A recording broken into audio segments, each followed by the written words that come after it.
de los costos que está hablando, dicen que hay un enlace con la tarea 2. Sí. ¿Qué sucede?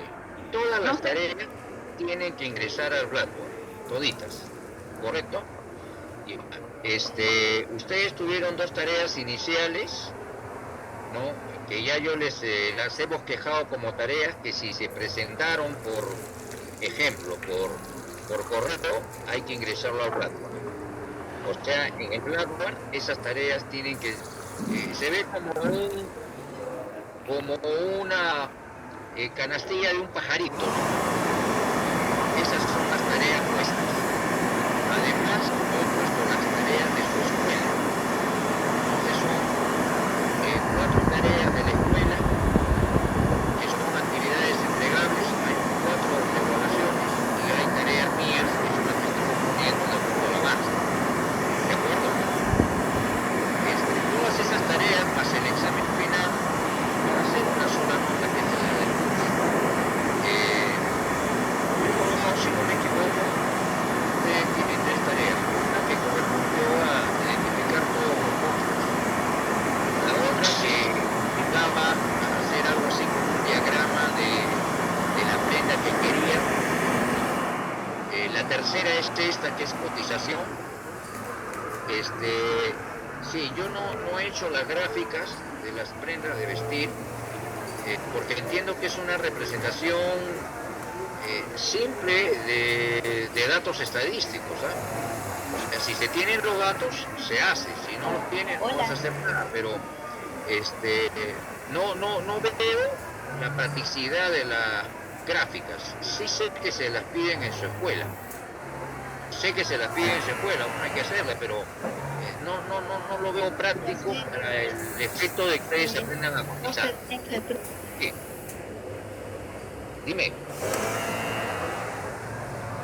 Dime, te escucho.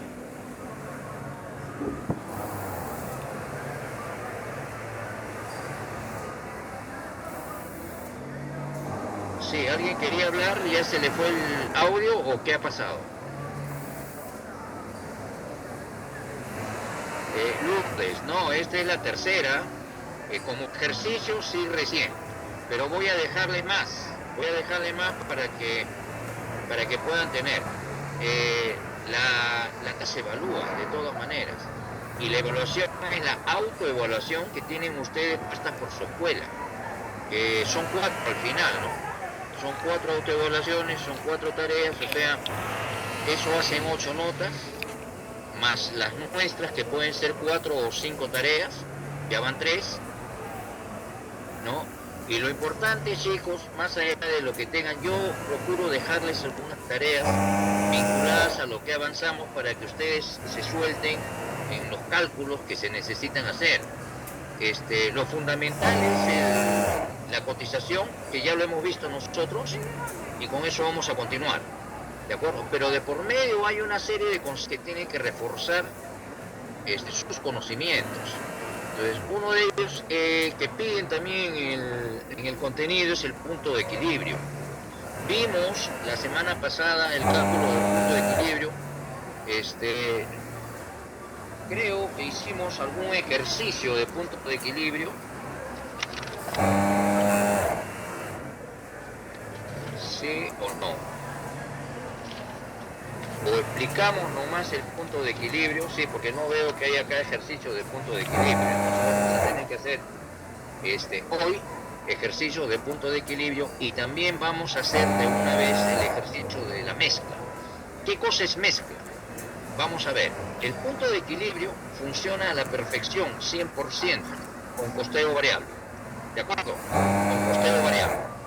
Porque el costeo variable se está colgando un micro abierto. Cuando no hable, cierre mejor el micro, para que no se acople. Se acopla y valora la clase. Cierren el micro y cuando quieran hablar, abren el micro y hablan, no hay problema. ¿Ya? Les decía entonces, cuando tú tienes solamente un producto, el punto de equilibrio te funciona 100%. 100%. ¿Por qué? Porque se calcula sobre la premisa de un producto para ver qué cantidad tienes que vender, ¿no? Para poder cubrir todos tus costos. Entonces, ahí funciona a la perfección. Cuando tienes 2 o 3 productos, también puede calcularse. En ese caso se llama mezcla. ¿Por qué? Porque estás hablando de 2 o de 3 productos. Pero cuando tienes 10, 15, 20, 25 productos, ya no es operativo calcular la mezcla. Porque es muy difícil que con muchos productos tú puedas ceñirte exactamente a una cantidad mínima de venta de cada uno de los 10 o 15 productos. Allí la mezcla ya pierde sentido. Pero cuando tienes 2 o 3 productos, sí es factible porque se puede manejar. O con 14, con 15, ¿se imaginan ustedes? A ver, supónganse que se trate de hallar una mezcla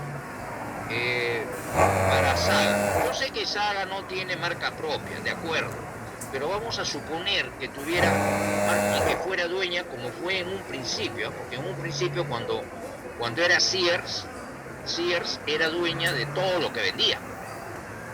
Después del avance del mercado se empezó a darles ingreso bajo la razón social a las distintas marcas. Entonces como que allí Saga ya se desprende y no tiene que ver realmente con el resultado de la marca. Por eso es que a veces hay marcas que desaparecen.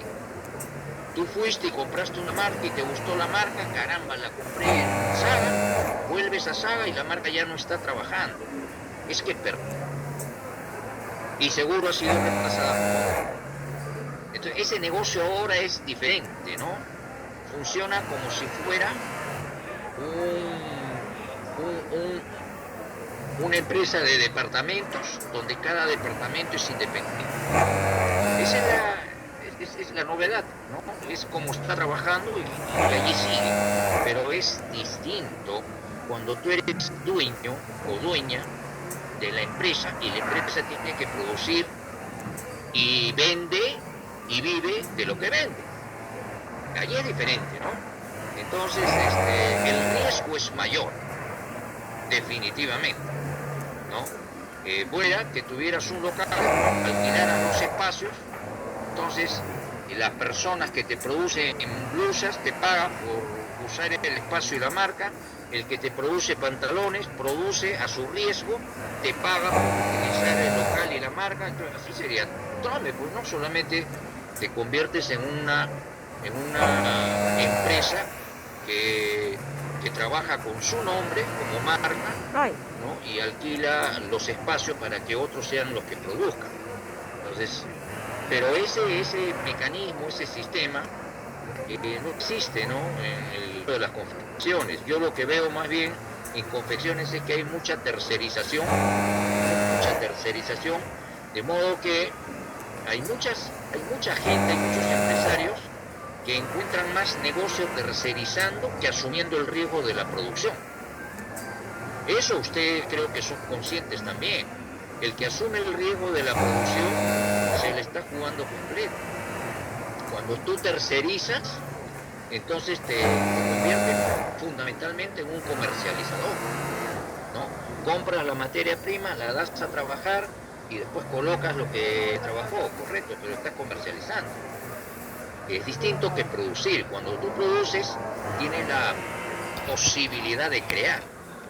Entonces, yo soy un convencido que la persona que tiene un negocio de confecciones no debe limitarse a producir lo conocido. El que tiene un negocio de confecciones debe de crear. Tener tu marca y crear. Entonces, cuando menos te das cuenta, te ves impulsado a seguir creando. Ya te posicionaste, ya te reconocen, ya te buscan.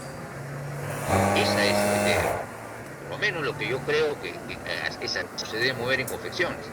Porque hay arte de momento. Esa es la figura, ¿no? Si te vas a dedicar a hacer lo que ya es conocido, vas a ser el vagón de un tren muy grande. Esa es la cuestión, cuando lo importante de repente es ser la locomotora, aunque sea el tren chiquito. Esa es la cuestión, eso es lo que hay que ver. Bueno, no nos distraigamos.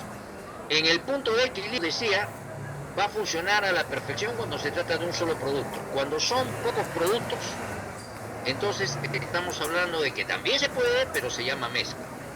Y la mezcla también admite un punto de equilibrio, ¿correcto? Solo que te va a decir, manteniendo la proporción inicial, te va a decir cuánto necesitas vender de tu producto A, cuánto de tu producto B y cuánto de tu producto C. O sea, te va a dar una idea de cuánto es lo que tú necesitas vender para poder llegar al punto de equilibrio. ¿Por qué? Porque estás hablando de 3 productos que usualmente tú produces. Si fuera un solo producto, tenemos el ejercicio convencional, un solo producto, pero si fueran varios productos, entonces estamos hablando de mezcla, ¿correcto? Eso lo vamos a ver también ahora con ejercicio, ¿no? El análisis de costo, volumen, utilidad es ni más ni menos que darle vida a lo que es el costeo variable. O sea, es administrar el costeo variable sobre la premisa de que el costo y el volumen y la utilidad son 3 variables íntimamente relacionadas. Tú no puedes variar una de ellos sin afectar los otros 2. Eso es lo que quiere decir el análisis costo, volumen, utilidad. Entonces tú debes ser consciente que cuando varías uno de los 3, está afectando a los otros 2. Entonces se trata de medir si esa afectación es aceptable o no, ¿no? Esa es la idea. Los centros de costo tú lo vas a ver en la medida que tu organización percibe de que hayan unidades que generan costos, ¿no? Por ejemplo, si tuviéramos en nuestra organización distintos departamentos y estos departamentos generasen costos, cada uno sería un centro de costos. Si lo tengo todo agregado, centralizado y parte de una sola unidad, como por ejemplo administración, y de administración dependen todas las demás, entonces administración sería el centro de costo. El centro de costo va a ser, generalmente los centros de costo tienen mucha relación con los organigramas. Las unidades que tú identificas en el organigrama suelen ser centros de costo porque de todas maneras requieren de algún dinero para poder desarrollar su trabajo dentro de la organización, ¿no? Porque el organigrama finalmente está representando cómo se desenvuelve la organización, es la estructura de la organización. Es muy difícil pensar que alguna unidad de la organización no genere costos, es muy difícil. Entonces, por lo poco siempre se generan costos. Entonces, esos son los famosos centros de costos, y de acuerdo al desarrollo que se tenga contable, te va a identificar por centro de costo la procedencia del costo, ¿no? Y entonces permite actuar, permite corregir, permite revisar, permite analizar. Porque los costos, una cosa es que los tengas y otra cosa es que los analices. Porque cuando tú analizas, puedes corregir. Si tú no analizas y solamente como que esperas los resultados, entonces no tiene mucho sentido, ¿no? La idea es que tú estés organizado para poder analizar, y viene la retroalimentación, ¿verdad? Tú analizas y ves dónde puedes actuar. El costeo variable es un modelo que se presta para este tipo de desarrollo. Es ideal para este tipo de desarrollo porque te diferencia lo que es el costo variable y del costo fijo. Y tú puedes actuar sobre ambos, pero indudablemente con mucho riesgo en el costeo variable, en el costo variable. Donde debes de actuar, donde podrías actuar sin mayor riesgo, es el costo fijo, ¿no? Esa es la idea, porque en el costo fijo se van a hablar los entes de tu organización, y muchos de ellos pues, son medio parásitos, ¿no? Medio, o sea, no digo todos, pero con muchos de ellos. Sobre todo, hay empresas donde el propietario le da cabida pues a la mamá, al papá, a los hermanos, al tío, al sobrino, al perro y a la vecina, ¿no? Y entonces lo que está haciendo ahí es cargar de costos a la empresa, pero de costos fijos. Habría que ver cuál es el desempeño de esta gente y cuál es el aporte para la empresa. Porque cuando tú haces un análisis de costos, tú lo que tienes que ver es quién aporta. Y se aporta de muchas formas, no solamente en el aspecto productivo, se aporta con ideas, como les decía a ustedes, con creación. O sea, pero tiene que aportar, tiene que haber aporte, para que entonces el costo que estas personas tengan se perciban como una inversión. Me conviene darle a esta persona, porque esta persona aporta de esta manera. Cañón, ahí estamos bien.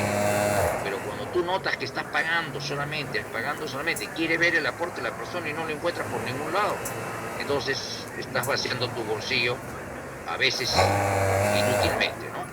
Entonces, ese estilo de dirigir empresas ya felizmente está siendo superado. ¿Por qué? Porque la competencia impide que esos manejos subsistan, ¿no? Pero antes era muy común. Tú ibas a una empresa y la empresa estaba cargada, ¿no? En su planilla estaba cargada, cargadaza, empleados, entre comillas, fantasmas, ¿no?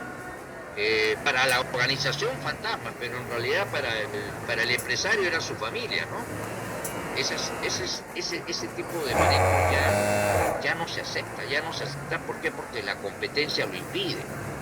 Pero tú no puedes estar cargando de costos a tu organización, porque la estás obligando a trabajar de más, soportar un peso que no le corresponde. Entonces, muchas cosas han cambiado de antes para ahora. Antes se estilaba que un inventario alto, elevado, grande, frondoso era mejor para la empresa. Hasta ahora, cuando tú vas a un banco y llevas tu balance y tu inventario lleno, le das la sensación de que estás muy bien, pero ahora ya no. Estamos en un mundo financiero, donde tener un inventario es negativo porque estás inmovilizando capital que necesitas para producir. Entonces ahora ha cambiado completamente las cosas. Ideal es que tú no tuvieras inventario. Y entonces los procedimientos actuales, por eso aparecen tipos de inventarios, modelos para poder administrar inventarios, de modo que tú trates de inmovilizar el menor capital posible, porque se entiende, se parte de la premisa que ese capital más provecho obtuvo haciéndolo producir que inmovilizándolo en bienes que de repente no los necesitas de inmediato. Ahí es donde entra, pues, por ejemplo, el justo a tiempo, ¿no? Que es un modelo de administrar inventarios, ¿no? Que proceden como casi todos los mecanismos de esto del sistema japonés. ¿No? Just in time. Entonces, sí, hijo, dime. Profe, el just in time. El just in time, está a tiempo. Ya, correcto, así es, just in time, el justo a tiempo, así es, ¿no? Entonces, le trasladas, ¿no? el costo del almacenaje al proveedor y trabajas con el de la demanda. Lo que no le vas a trasladar nunca es la rentabilidad. Cuidado con eso. Entonces, tener, por ejemplo, ese sistema te puede ayudar, pero tienes que manejarlo muy bien y con tu margen de seguridad. De todas maneras, porque la responsabilidad no se la trasladas. Falla el proveedor, fallaste tú. ¿Qué corta, pues? ¿Que la máquina no corta? Ante la gerencia decir, no, yo se lo encargué, pues el otro no trajo, no. La responsabilidad no se transmite. Utiliza tu piquetera. Se pueden transmitir las fusiones, pero la responsabilidad no. Entonces te van a hacer responsable de eso, porque tienes que tomar siempre tus providencias, ¿no? Y mantener tus relaciones muy altas. Muy altas. Cuando te digo las relaciones muy altas, quiere decir que debes ser uña y cochinada con el proveedor. Así tiene que ser, pero para que funcione, pues, a la perfección. Y que te traiga sin necesidad de que tengas que pagarle. O sea, eso es lo que uno tiene que lograr cuando maneja la empresa.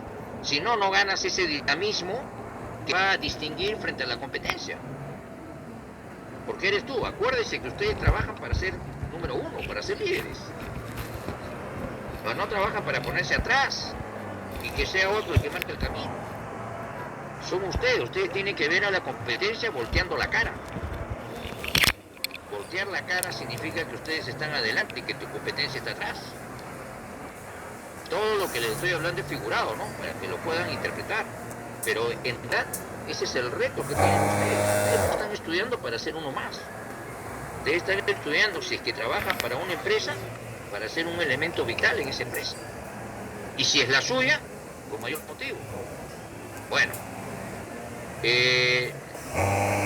los artículos, esto es un aspecto también que yo he recogido que es sumamente importante, ¿no? En la medida que tú codificas, estás demostrando nivel de desarrollo. O sea, y les voy a hablar más todavía. Cuando los códigos de los artículos son utilizados diariamente por el personal, tú puedes conversar con el personal delante de terceros sin que tengan que identificar a qué artículo se refiere, porque solamente mencionan el código. A ver. Ese detalle no lo olviden.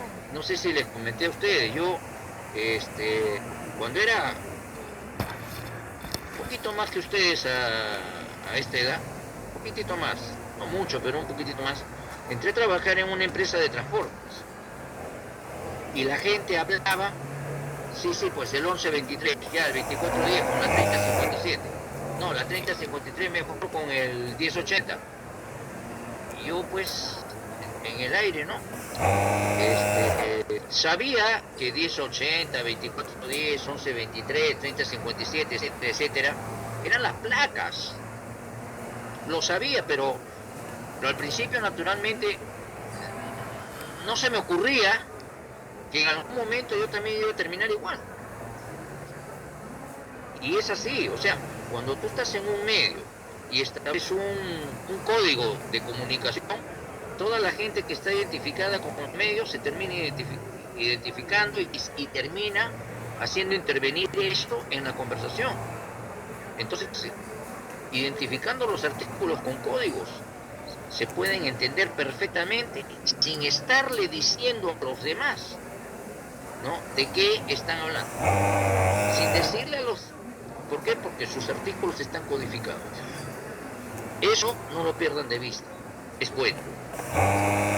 Y después, otro tema que ven acá es la conexión del estado de resultados con el balance general. Creo habérselo explicado. Si no es así, lo vemos, porque yo estoy contemplando también al final del curso un repaso de los conceptos principales, para que ustedes se vayan con todo fresquito, ¿no? Esa es un poco la idea. Muy bien, vamos entonces a ver el punto de equilibrio en forma sencilla, ¿no?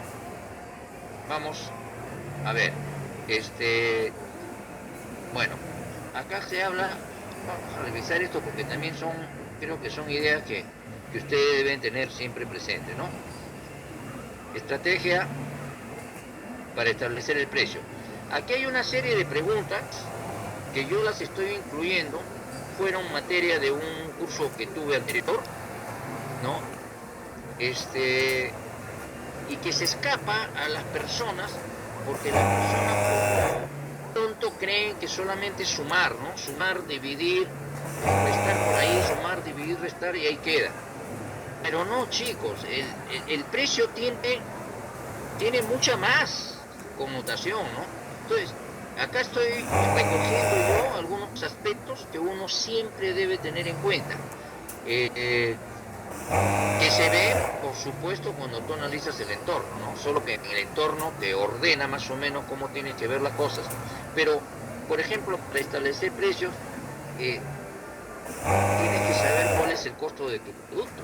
Si tú no sabes el costo de tu producto, no puedes calcular el precio. Por eso nosotros insistimos en calcular el costo. De ahí partes, es la premisa. Entonces, ¿cuál es el costo de tu producto? Ya. Con el precio calculado, o sea, ya calculaste, maximizas el beneficio después de cubrir los costos. O sea, es el mejor precio que tú puedes tener. Me refiero, es el precio más alto que puedes cobrar. En realidad, esto lo vas a definir de acuerdo a esta siguiente pregunta. ¿Qué precio le da el mercado a un producto similar? Mis tickets. Ojo, acá tienes que ser muy honesto con lo que tú haces. Tienes que conocer perfectamente tu producto. O sea, ¿qué precio le da el mercado a un producto semejante al tuyo? Si el tuyo es mejor, o sea, tú tienes que reconocer, si el tuyo es mejor, mi producto es mejor, perfecto, pues ¿cuánto más con relación al precio que estás viendo? Si tu producto no es tanto, ya sabes que no puedes pasarte ese precio. O sea, el mercado es el juez último, pues. Esa es la figura, ¿no? ¿Cómo se comporta la competencia? O sea, tú también tienes que estar muy al tanto de la competencia. No puedes descuidarla. O sea, vas de la mano y estás viendo la competencia. De todas maneras. Pero ojo, la competencia también te está viendo a ti. Eso es así. ¿No? ¿Existe guerra de precios? Esto es lo peor. Caer en esto es lo peor. Nunca. Cuando ustedes estén en una situación así, no entren en la guerra de precios. Si el otro marcó un precio menor, no entre. Sabe que tu margen sea demasiado alto y entonces tú lo pongas a un nivel donde el otro no pueda competir, pero sabes que te estás sacrificando. ¿No? Ese es el asunto. Entonces, la guerra de precios lo que va a dar es mejorar la posición del que contrata. Ese va a salir ganando. Pero los que proporcionan el producto, los que venden el producto, van a perder. Los dos van a perder. Y entiendan que pérdida puede no ser necesariamente perder en el sentido estricto de la palabra. Vamos a entender perder en el sentido de que no estás ganando lo que esperabas. Tenías un margen de 30% y te tienes que contentar con un 5%, porque a ese precio ha llevado la guerra de precios. Y ese 5% se te diluye en el tiempo, de repente no te interesa, pues. Cuando se dé esta situación, mejor es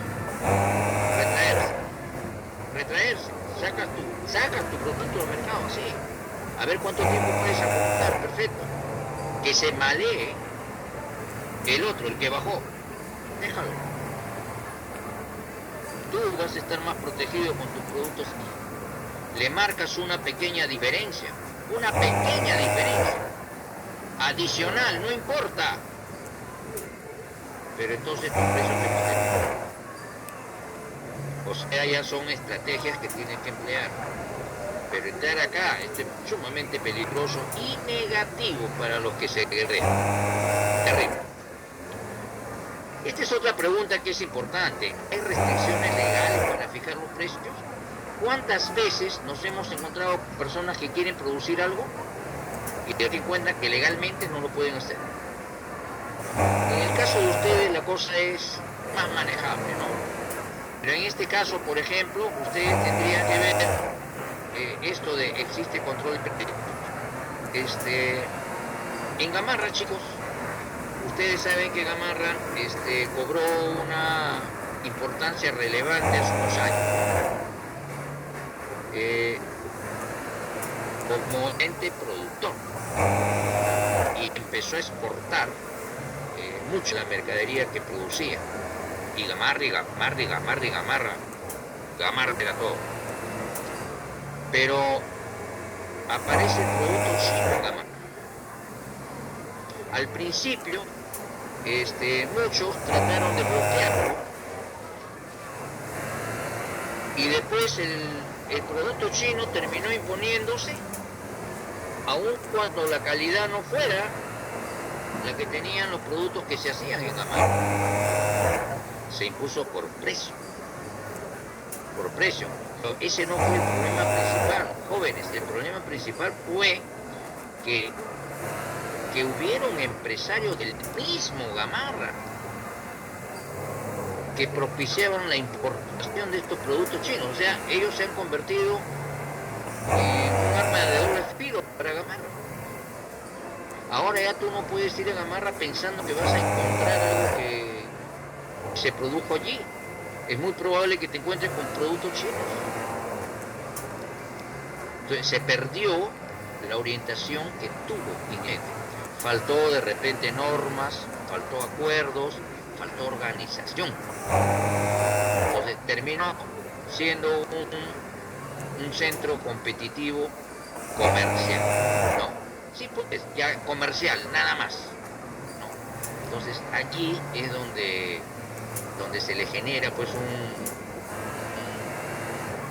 destino, ¿no? Equivocado a lo que per sido concebido inicialmente. Ahí hay un problemita, ¿no?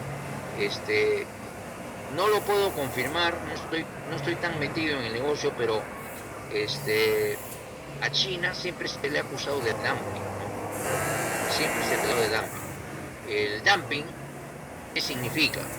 El dumping significa que el gobierno permite la exportación de productos a bajo costo, ofreciéndole soportar la diferencia. En otras palabras, si China tendría que entrar vendiendo a 5 soles, por poner un ejemplo, ¿no? Y ve que la manera de ingresar no es con 5 soles, sino con 4, estaría perdiendo el gobierno chino. Está dispuesto a compensarlo con ese sol de diferencia, de tal manera que el empresario chino pueda colocar su producto acá con 4 soles. Y con 4 soles rompió mercado acá. En realidad su costo era 5. El gobierno chino pues está haciendo dumping, protegiendo a ese empresario, le está dando el sol que hubiera permitido que él colocara directamente su producto, y 4 que saca del Perú y 1 que le da el gobierno son los 5 que le esperaba, se acabó. Más o menos así, muy rápido les estoy explicando en qué consiste el dumping. Y el gobierno chino fue acusado de eso. Por supuesto lo ha negado. Por supuesto lo ha negado. Claro que hay una serie de argumentos que sustentan un bajo costo en China, ¿no? Uno de estos argumentos es de que hay un exceso de población y la mano de obra es muy barata. Es posible. El asunto es ver si es o no es, ¿no? Ese es el asunto. Ya. Muy bien. Vamos entonces. No es como un soborno, ¿eh? El soborno es cuando le pagan a una persona para que la persona le dé un visto bueno a algo que normalmente debiera ser rechazado. Eso es soborno, ¿ya? Es dumping, es una figura que existe, ¿no? Pero es una figura pues negativa, ¿no? Porque está interviniendo el gobierno de un país que no debiera de hacerlo para propiciar ese tipo de competencia desleal, porque al final sería una especie de competencia desleal, ¿no? Ese es el asunto, ¿ya? Muy bien. Entonces, esto es importante, ¿ah? ¿Existe control de precios? Nosotros en estos momentos no tenemos control de precios, ¿no? Con el gobierno de García sí existió incluso un tipo de cambio fijo, había control de precios, ahora no hay control de precios. Dumping es dumping, D-U-M-P-I-N-G, así se escribe, dumping, así se escribe, así se escribe, ¿ya? Eso es así. Bueno, ahora no, acá no hay control de precios. Entonces, restricciones legales para fijar los precios no me parece. En todo caso, lo que uno tendría que tener cuidado acá es con la presencia de Indecopi, ¿ya? La presencia de Indecopi se da cuando existe acuerdo entre los empresarios. Entonces, ¿se ponen de acuerdo? Sí, es un juego sucio de negocio, así habría que verlo, ¿no? Entonces, cuando hay acuerdos, está prohibido. Eso sí, existe la libertad, pero en la medida que cada empresa sea libre de fijarlo. Pero si hay un preacuerdo entre las empresas para poder poner un precio en el mercado, eso sí está prohibido. ¿Ya? Eso sí está prohibido y obliga a intervención de Indecopi. Eso es todo.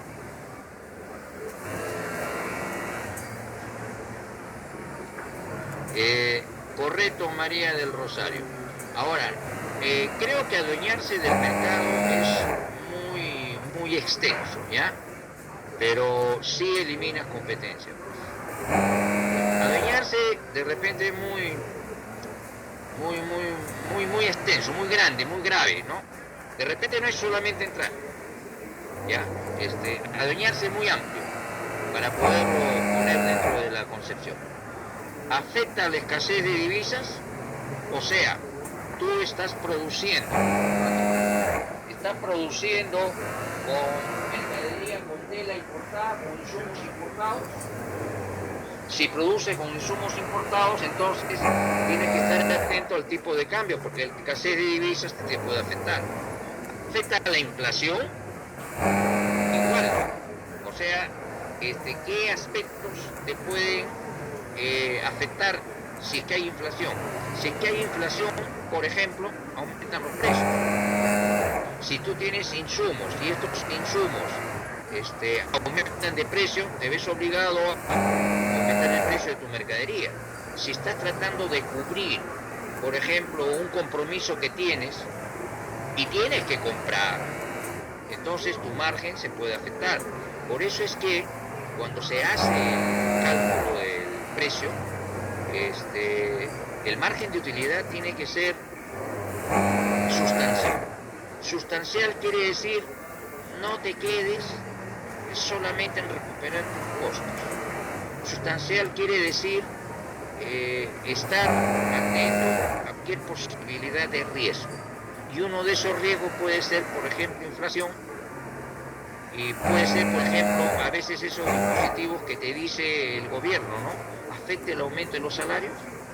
El gobierno acá está acostumbrado a veces a dar, ¿no? Dispositivos legales y te mueve las cifras con las que tú venías trabajando. Y eso ocurre con la remuneración mínima vital, por ejemplo. No digo que sea buena o mala, solamente digo que si tú haces una proyección de costos con 930 y de repente lo suben a 1050, te está afectando a ti directamente. El gobierno no se pone a pensar si lo recuperas, si no lo recuperas, si lo pierdes, si te vas a la quiebra. No tiene que ver. Simplemente detecta que ahora sea 1050, ya no 930. Y tú has hecho todos tus costos, todas tus provisiones con 930. Peor todavía, has cotizado y estás en medio de una producción para cumplir. En ese sentido, tus márgenes tienen que ser sustanciales. De tal forma que si se presenta una de estas cosas, estés cubierto. Esa es la idea. Por eso es que yo hablo no menos de 30%. 30% es ajustarte realmente. Si puedes hablar de márgenes de 40, de 50, mucho mejor. Mucho mejor. Si es más de 50, mejor todavía. Ustedes se van a sorprender, pero yo estoy convencido de que en el mercado hay muchos productos que trabajan al 100%. Y es verdad, sobre todo en el rubro de restaurantes, estoy casi convencido de que hay márgenes de más de 100%. En el de prendas, depende, porque hay muchos factores que influyen, ¿no? Pero el de prendas también, en algunos casos, sí pueden estar hablando de 60, de 70% de margen. Pero a eso debiéramos apuntar. Esa es la verdad. Se afectan los precios por el factor político. Esto depende también, ¿no? Depende de quién esté en el gobierno, depende de cómo se comportan los gobernantes, ¿no? Que pueden afectar. El factor político está en eso, ¿no? Se quiere ganar el apoyo de la gente y aumenta el salario mínimo vital. Se acabó y tú tienes que pagar eso, ¿no? Y por la crisis económica mundial influye. En algún momento nuestro país tuvo una etapa favorable, ¿verdad? Cuando ocurrió esto de los bonos ninja en Estados Unidos, que hizo temblar al sistema capitalista, que terminó Obama dando decretos para apoyar a las empresas que estaban soportando una crisis por los bonos ninja. Fue una estafa mundial.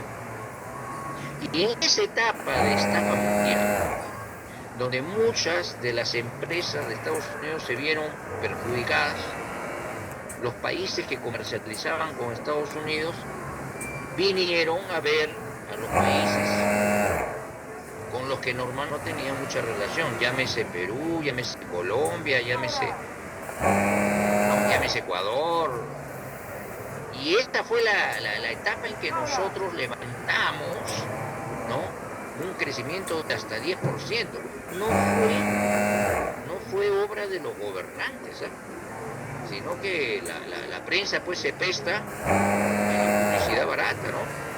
Pero eso no fue obra de los gobernantes, eso fue una cuestión coyuntural, se le llama coyuntura a una situación así específica por factores que uno no maneja. Nos vimos inmersos en esa situación y entonces nuestras materias primas levantaron de precio, nuestros productos fueron acogidos y nos vimos forzados de repente a producir más y entonces el mercado nos quedaba demasiado grande para lo que podíamos producir. Crecimos 10%. Pero cuando se empezó a corregir este defecto de los bonos limpios, que demoró 3 años más o menos, 2 años, 3 años, y empezaron las empresas a levantar poquito a poco, se recuperó el movimiento anterior y nosotros hemos vuelto a nuestra realidad. Se acabó. Entonces, no es manejo necesariamente de los gobernantes. El gobernante lo que debe hacer es tratar de mantener la situación, no retrocederla. Pero a veces es imposible, ¿no? Si además el gobernante no va para mejorar el manejo de la casa, bueno, los resultados son peores, ¿no? Eso es lo que pasa, ¿no? Muy bien, vamos a continuar. Hasta ahí creo que hemos revisado alguito esto de la estrategia. Ustedes ya se van dando cuenta que no solamente sumar, ¿no? Hay que ubicarse y ver todo. Esa es la idea, ¿no? El precio de un producto, correcto, ¿no? Al final va a ser valor monetario asignado a un mismo servicio, incluye costos. Esto, por favor, no se olvide. Costos se refiere a costos de fabricación, la parte interna de la organización. Gastos se refiere a la parte de la organización que tiene relación con el exterior. Acá están los gastos de operación, o sea, administración y gastos de ventas. Esto no se olvide. Margen de utilidad, claro, pero este margen de utilidad debe comprender parámetros como esfuerzo, atención, reconocimiento, prestigio, calidad, y esto está vinculado a marca. O sea, si con el tiempo llegas a tener la posibilidad de ubicar una marca en el mercado, esa marca ya te está dando un diferencial para el valor. ¿Han escuchado ustedes cuando van a comprar algo y quieren, por ejemplo, una radio? Voy a poner el ejemplo de teléfono, mejor, de teléfono. Quieren un teléfono. Entonces van a ir ahí y te dicen, todos estos teléfonos tienen las mismas funciones, pero este cuesta un poquito más. ¿Por qué? Por la marca, señor. No, las camionetas Toyota valen más que otras camionetas que de repente ofrecen lo mismo, pero la Toyota es marca, Oster es marca, ¿no? Volkswagen es marca.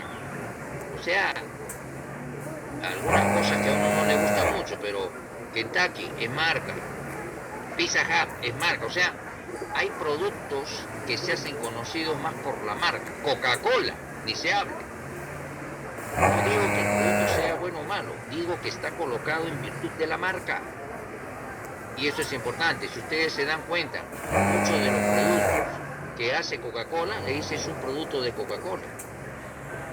Vean cuántas aguas aparecen ahí, es un producto de Coca-Cola. Don Bernardino, que es una agua de mesa, esas aguas, es un producto de Coca-Cola. La Coca-Cola le da soporte. Si ese Don Bernardino hubiera aparecido solo con ese nombre y tú no sabías quién lo producía, de repente se vendía menos que cielo. Pero ahí dice es un producto de Coca-Cola, se acabó. ¿No? Hay una agua también media frutada que dice es un producto de Coca-Cola, le da soporte. Donofrio, helado que te saque Donofrio y que le pongan Donofrio, se va a vender cualquiera. Es marca. Entonces, en los productos también puede haber marca. En un tiempo acá, yo me acuerdo, con los jeans, ¿no?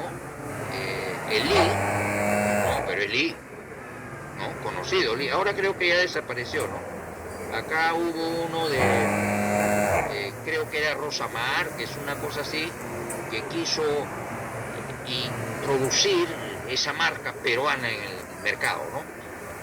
Creo que ya no existe. Su esfuerzo estuvo bien. Así es, no que aparecieron una cantidad inmensa de productores de yenes, echó por la borda ¿no?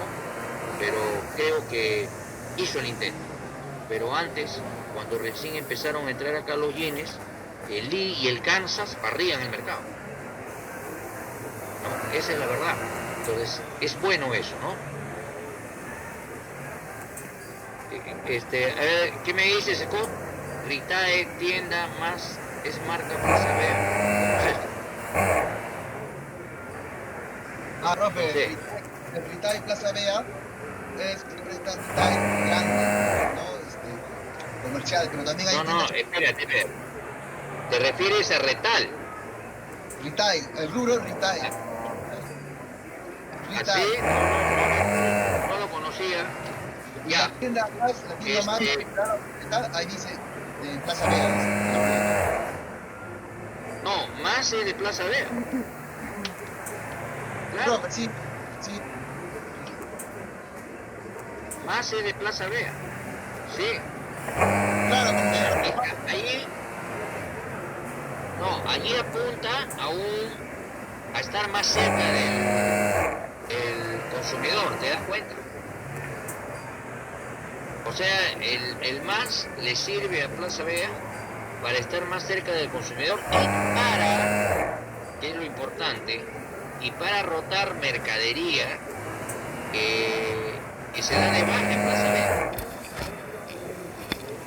Entonces le permite, claro, es retail.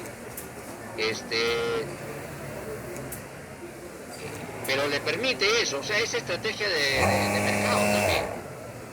¿Te das cuenta? Claro que sí. O sea, cuanto más pueda vender una empresa que se dedica a vender, es mejor. Pero ojalá nos alcance algún tiempo para poderles explicar que todos estos supermercados son generadores de dinero. Ya en algún momento, antes de terminar, me hacen acordar que es importante eso, saber, ellos te generan dinero, por eso es que pueden hacer muchas cosas y por eso es que están vinculados a bancos. Ya, no olvidemos que para todo esto, acá tenemos al gran juez, que es el mercado. Ya, esto no, jamás podemos olvidar el mercado. Tú puedes calcular, puedes hacer, puedes salir todo, pero es el mercado el que va a definir si te acepta o no lo que tú estás decidiendo. Siempre hay que tener cuidado con eso. Ya, tenemos que avanzar rapidito. Acá está lo que decíamos de centros de costos, ¿no? Usualmente los centros de costos responden a una organización en tu empresa, ¿ya? Esto es lo que suele suceder, ¿no? Ejemplos pueden ser compras, producción, ventas, administración, logística, contabilidad, etc. Tiene relación muchas veces con el organigrama, ¿ya? Y es de uso contable, ¿no? Código de artículos, lo que le decía, lo que más se utiliza ahora es el código de barra. Pero este es importante porque les decía que puede desarrollarse una conversación ante terceros sin tener que mencionar alguna estrategia o alguna situación específica con relación a tus productos. Es importante.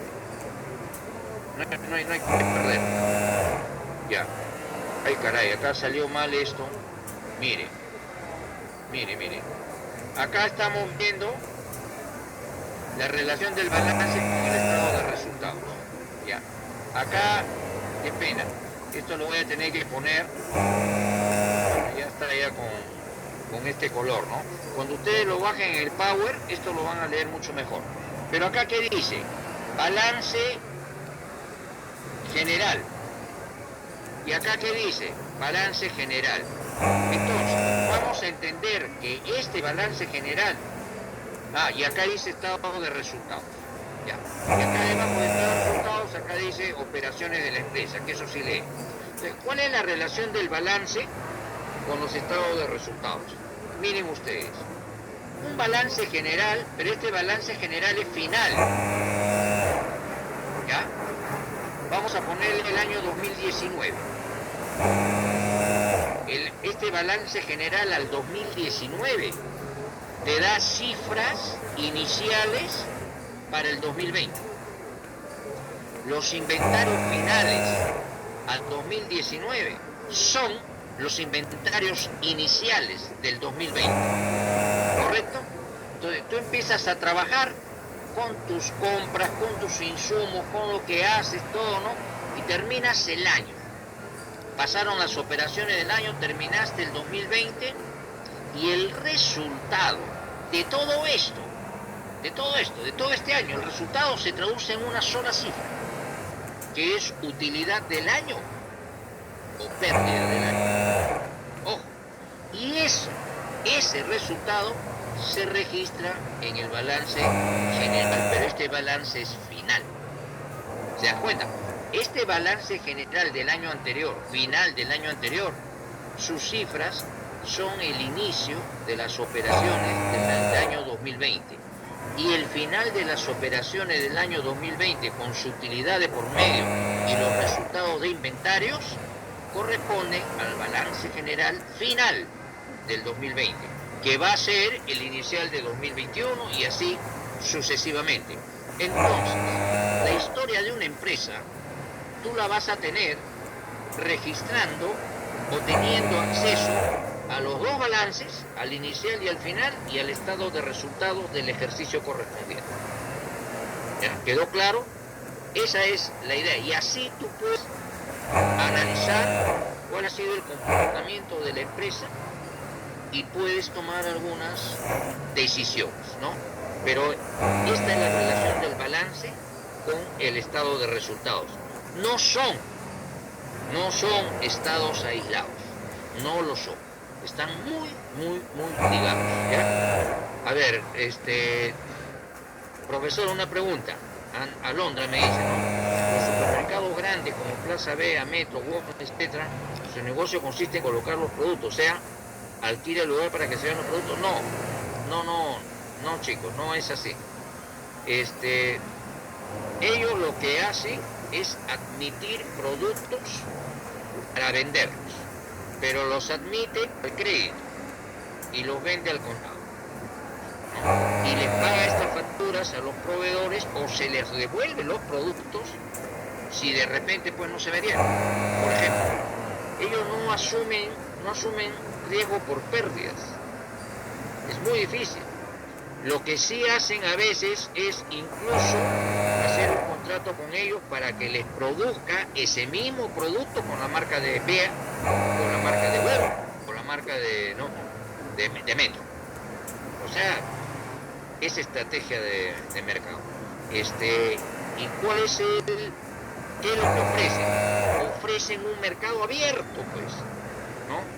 Donde van a ir cantidad de personas y donde podrían comprar tu producto sin que tú hagas esfuerzos de venta. Tu esfuerzo ha sido colocar allí y aceptar las condiciones que a veces son leoninas de estos supermercados. Pero lo aceptas porque es tu manera de poder vender. Entonces nunca vas a tener una vitrina tan grande como la que te dan los supermercados. Por eso es que hay marcas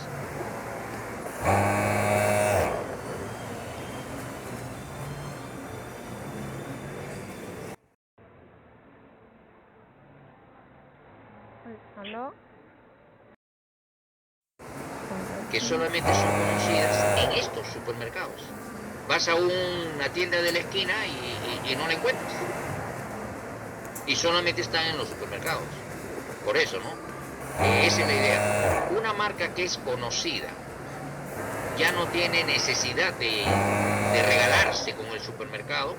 Más bien el supermercado va a hacer negociaciones para tratar de tener esa marca conocida también en su negocio, ¿no? Por ejemplo, Aconcagua, Dos Caballos, ¿no? Royal,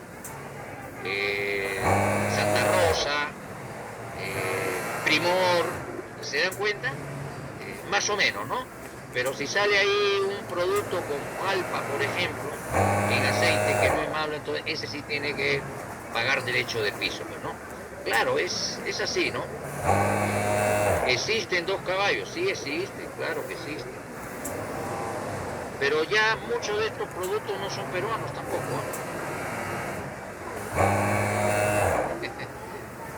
No, son años, chicos, eso es lo que pasa, claro. Ya, vamos a seguir, no nos distraigamos. Ya, el modelo de costeo directo tiene una característica así, fundamental frente al costeo por absorción. En la absorción tú tomas los costos al 100%. Solamente te interesa saber si es costo o es gasto. Si es gasto y quieres diferenciarlo entre administración y ventas, perfecto. Es lo único. Porque lo que es materia prima, no, Alondrita, olvídate. Yo estoy en la obligación de atenderlos en la medida de lo posible. Miren, solamente es cuestión de calificarlos en dónde están. No tienen que hacer más. Es como jugar naipes. Este costo, este gasto de administración, este gasto de ventas, materia prima, mano de obra. Eso es lo que haces. Es el costeo por absorción. En el costeo variable no. En el costeo variable tienes que diferenciar el costo si es que tiene parte fijo o variable, y en el gasto también igualito, tiene que diferenciar qué parte fija y qué parte variable. ¿Por qué? Porque el costeo variable vas a acumular los costos variables después del...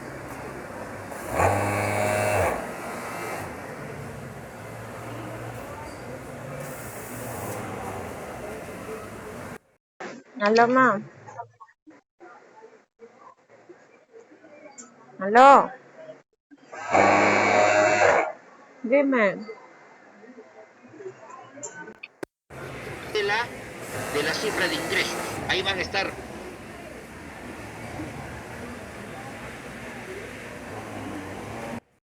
Aló.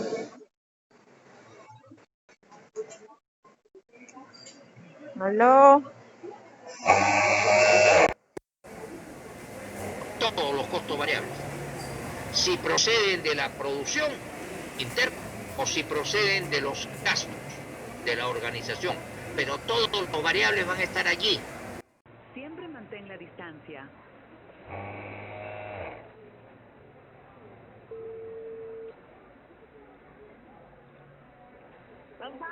¿Qué?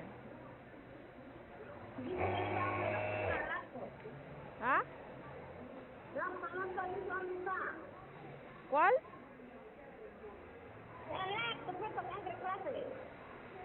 Ma, no te escucho, estás en el baño y todo lo escucho en eco.